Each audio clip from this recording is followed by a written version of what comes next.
I'm Charlene Zidell, and I'm a board member of EOLCOR. I recently had the opportunity to interview Dr. Peter Lyon's medical director. Let's take a look at what he had to say. Hello, Dr. Lyon. It's nice to see you today. Thank you, Charlene. It's a pleasure to be here with you. Can you tell us a little bit about your background? Well, Charlene, I practiced internal medicine in Portland for 28 years and then had the opportunity to do some volunteer work when I retired. Then End of Life Choices Oregon asked me to join them as their medical director. Medical aid in dying is a very specialized area. So what drew you to that kind of work? I saw how important it was for people to have control of their deaths, and there was an opportunity with experience to come in and help them and their families when they made the choice to use the Oregon Death with Dignity Act. Oh, as the medical director, what does a typical day look like for you? Who do you work with?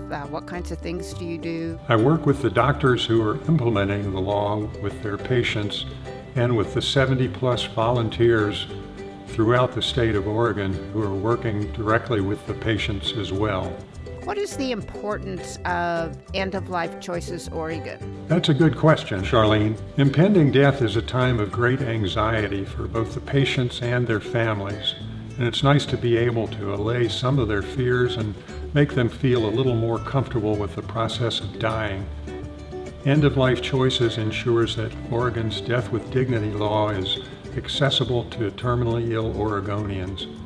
We support the medical community statewide, providing physicians and volunteers who assist with the qualification, information, steps in the process, and comfort. We are at the bedside until the very end, ensuring a peaceful death.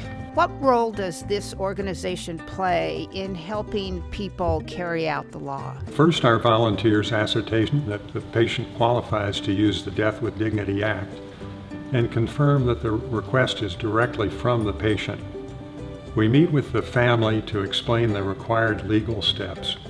In addition, we coordinate with the two required physicians and communicate with hospice.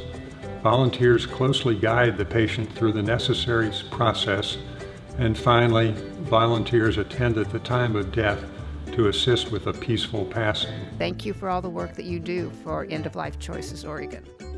I hope you learned as much from Dr. Lyons as I did tonight, and how important this work is that EOLCOR does on a daily basis.